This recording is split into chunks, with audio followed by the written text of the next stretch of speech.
देश भर विच 25 मई तो घरेलू उड़ाना शुरू होण जा रਹੀਆਂ ਨੇ ਤੇ 에ਅਰਪੋਰਟ ਅਥਾਰਟੀ ਆਫ ਇੰਡੀਆ ਨੇ ਹੁਣ ਇਸ ਨੂੰ ਲੈ ਕੇ ਹਦਾਇਤਾਂ ਵੀ ਜਾਰੀ ਕੀਤੀਆਂ ਨੇ। ਸੋ ਹੁਣ ਘਰੇਲੂ ਉਡਾਣਾ ਇੱਕ ਵਾਰ ਫੇਰ ਤੋਂ ਦੇਸ਼ ਵਿੱਚ ਸ਼ੁਰੂ ਹੋਣ ਜਾ ਰਹੀਆਂ ਨੇ। ਦੱਸਦੇ ਕਿ 25 ਮਈ ਤੋਂ ਘਰੇਲੂ ਉਡਾਣਾ ਸ਼ੁਰੂ ਹੋਣ ਜਾ ਰਹੀਆਂ ਨੇ ਔਰ ਇਸ ਨੂੰ ਲੈ ਕੇ 에ਅਰਪੋਰਟ ਅਥਾਰਟੀ ਆਫ ਇੰਡੀਆ ਨੇ ਹਦਾਇਤਾਂ ਵੀ ਜਾਰੀ ਕਰ ਦਿੱਤੀਆਂ ਨੇ। यात्रियों को 4 घंटे पहला हवाई अड्डे ते पहुंचना लाजमी होगा और हवाई अड्डे ते यात्रियों की फिर थर्मल स्क्रीनिंग भी की जाएगी। दस दे कि जहाज च सोशल डिस्टेंसिंग के नियमों की पालना जिहड़ी है करना जरूरी दस्या जा रहा है। यात्रियों के मोबाइल च आरोग्य सेतु ऐप होना भी लाजमी है। 14 साल तो घट उम्र के बच्चों के लिए ऐप लाजमी नहीं होगा।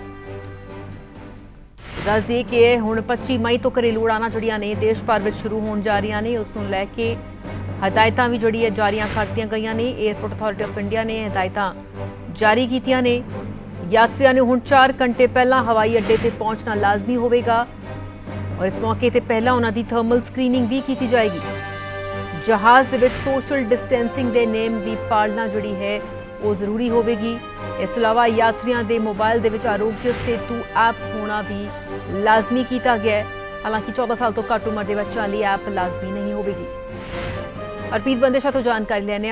हरप्रीत, हौली हौली हुण जिथे रियायतां मिल रही ने और कुछ राहत लोगों को मिल रही है और हवाई उड़ाना भी उसका हिस्सा है कि डोमैसटिक फ्लाइट्स शुरू हो रही ने, लेकिन हुण खास हदायतां भी जारी की गई ने।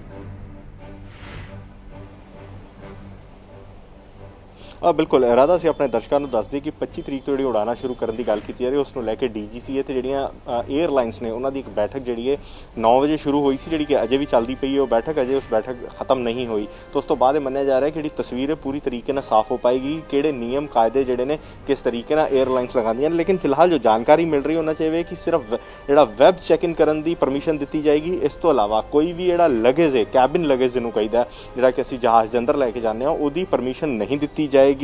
फोन दे विच आरोग्य सेतु ऐप होना जो लाजमी होएगा, जेकर वो नहीं होएगा तो अंदर नहीं जान दिता जाएगा। इस तो इलावा मास्क ते दस्ताने ये पाना यात्री लिए जरूरी किया जाएगा। चौथी चीज़ 4 फुट की दूरी रखना जरूरी होएगा सब तो जो जहाज़ के अंदर बोर्ड किया जाना है। दूसरी अहम चीज़ एयरपोर्ट स्टाफ के नाल कोऑपरेट किया जाना है, क्योंकि जेकर एयरपोर्ट स्टाफ ना कोऑपरेट नहीं किया जाएगा तो उन्होंने हालातों के विच उत्थे काम करना मुश्किल होएगा। यात्री जिहड़ा होएगा वो अपने नाल 350 ml का एक हैंड सैनिटाइजर की शीशी भी नाल लैके जा सकेंगे। कैबिन क्रू की गल करिए तो कैबिन क्रू वास्ते PPE किट पाना जरूरी होएगा। इस तो इलावा जिहड़ियां सुविधावां अंदर मिलदियां सन खास तौर पर बिजनेस क्लास वास्ते कि जो मन्निया जाए कि कोई जहाज़ टेक ऑफ करता है तो लैंड करने तक बिजनेस क्लास वाले लगभग 16 बारी सर्विसेज दी जाती सन, जिन्होंने भी घटाने की गल की जा रही कि सिर्फ 3 तो 4 बारी दी जाएगी। हालांकि अजे बैठक जी चल रही है, जो बैठक जी की जा रही है उस तो बाद पूरी तरह तस्वीर साफ होएगी कि एयरलाइनस तो DGCA किहड़ियां शर्तां किहड़े नियम कायदे कानून साफ तौर पर लैके आता है। लेकिन एक चीज़ साफ है कि जिस तरीके ना सरकार पहला ट्रेन श्रमिक स्पैशल ट्रेन चलाइया गई उत्थे ही हुण जिहड़ी अहम चीज़ है कि 200 ट्रेन चलाइया जानियां ने 1 जून तो नाल ही हुण 25 तरीक तो हवाई जहाज़ जिहड़े ने डोमैसटिक तौर पर भी शुरू किए जा रहे हैं।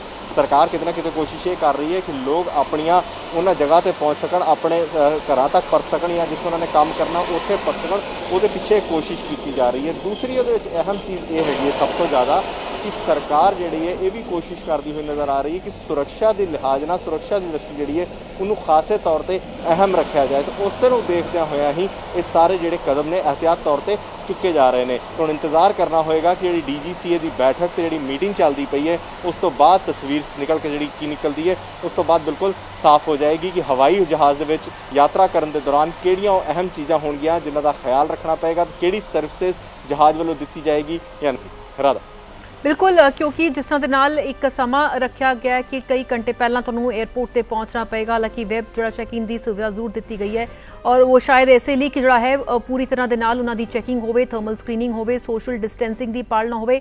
इस नूं लैके जिथे लोगों की जिम्मेवारी बनती है हरप्रीत उत्थे ही एयरपोर्ट से असीं मन सकते हैं कि सुरक्षा भी इस नूं लैके होर ज़्यादा जिहड़ी है या टीम्स डेडिकेट कीतियां जाणगियां इस नूं लैके। ਬਿਲਕੁਲ ਰਾਧਾ, ਜੇਕਰ ਸਮਾਂ ਵਧਾਇਆ ਜਾਏਗਾ, ਜੇਕਰ ਅਸੀਂ ਪਹਿਲਾਂ ਟ੍ਰੇਨਾਂ ਵੱਲ ਜਾਈਏ ਤੇ ਟ੍ਰੇਨਾਂ ਦੇ 90 ਮਿੰਟ ਕਰ ਦਿੱਤੇ ਗਏ ਨੇ। ਅਕਸਰ ਕਦੀ ਟ੍ਰੇਨ ਤੇ ਕੋਈ ਟਾਈਮਿੰਗ ਨਹੀਂ ਸੁਣਾਉਂਦੇ, ਤੁਸੀਂ ਜਾਓ 5 ਮਿੰਟ ਪਹਿਲਾਂ ਵੀ ਗਏ ਤਾਂ ਤੁਸੀਂ ਟ੍ਰੇਨ ਫੜ ਸਕਦੇ ਸੀ, ਲੇਕਿਨ ਹੁਣ ਟ੍ਰੇਨਾਂ ਤੇ ਵੀ ਸਟੇਸ਼ਨਸ ਤੇ ਵੀ ਕਰ ਦਿੱਤਾ ਗਿਆ ਕਿ 90 ਮਿੰਟ ਪਹਿਲਾਂ ਪਹੁੰਚਣਾ ਜ਼ਰੂਰੀ ਹੈ ਕਿ ਸਕਰੀਨਿੰਗ ਹੋਏਗੀ।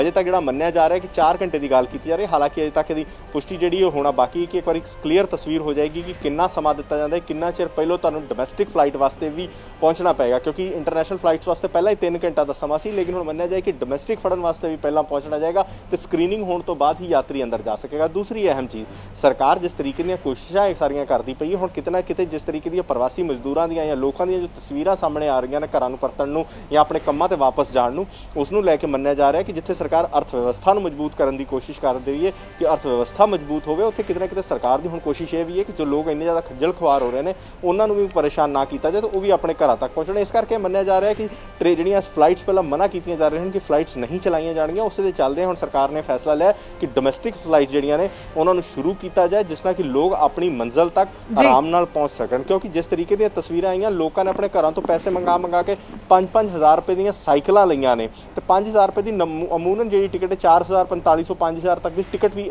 ਫਲਾਈਟ ਦੀ ਆ ਜਾਂਦੀ ਹੈ। ਤੇ ਕਿਤੇ ਨਾ ਕਿਤੇ ਸਰਕਾਰ ਦੀ ਹੁਣ ਇਹ ਕੋਸ਼ਿਸ਼ ਹੈ ਕਿ ਲੋਕੀ ਜਿਹੜੇ ਨੇ ਉਹ ਆਪਣੇ ਘਰਾਂ ਨੂੰ ਜੇਕਰ ਪਰਤਣਾ ਚਾਹੁੰਦੇ ਨੇ ਤਾਂ ਉਹ ਈਜ਼ੀਲੀ ਆਰਾਮ ਨਾਲ ਸਹੀ ਤਰੀਕੇ ਨਾਲ ਸੇਫ ਹੋ ਕੇ ਆਪਣੇ ਘਰ ਪਹੁੰਚ ਸਕਣ। ਤੇ ਉਸੇ ਦੇ ਚੱਲਦੇ ਹੀ ਇੱਕ ਖਾਸੀ ਮੁਸ਼ੱਕਤ ਜਿਹੜੀ ਕੀਤੀ ਜਾ ਰਹੀ ਹੈ। ਫਿਲਹਾਲ ਜਿਹੜੀ ਬੈਠਕ ਦੱਸਿਆ ਜਾ ਰਿਹਾ DGCA ਦੀ ਤੇ 에ਅਰਲਾਈਨਸ ਦੀ ਚੱਲਦੀ ਪਈ, ਜਿਹੜੀ 9 ਵਜੇ ਸ਼ੁਰੂ ਹੋਈ ਸੀ, ਉਸ ਬੈਠਕ ਤੋਂ ਬਾਅਦ ਬਿਲਕੁਲ ਤਸਵੀਰ ਸਾਫ਼ ਹੋ ਪਾਏਗੀ ਕਿ 에ਅਰਲਾਈਨਸ ਦਾ ਕੀ ਨਿਯਮ ਕਾਇਦੇ ਕਾਨੂੰਨ ਲੈ ਕੇ ਸਾਹਮਣੇ ਆਉਂਦੀਆਂ ਨੇ। ਬਿਲਕੁਲ, ਤੁਸੀਂ ਹਰਪ੍ਰੀਤ ਬਣੇ ਰਹਿਣਾ ਜਿਸ ਤਰ੍ਹਾਂ ਦੇ ਨਾਲ ਆਪਣੇ ਦਰਸ਼ਕਾਂ ਨੂੰ ਫੇਰ ਦੱਸ ਦੇ ਕਿ ਹੁਣ ਹਵਾਈ ਯਾਤਰਾ ਜਿਹੜੀ ਹੈ ਉਹ ਸ਼ੁਰੂ ਹੋ ਰਹੀ ਹੈ, ਲੇਕਿਨ ਕੁਝ ਖਾਸ ਨਿਯਮ ਵੀ ਜਿਹੜੇ ਨੇ ਬਣਾਏ ਗਏ ਨੇ।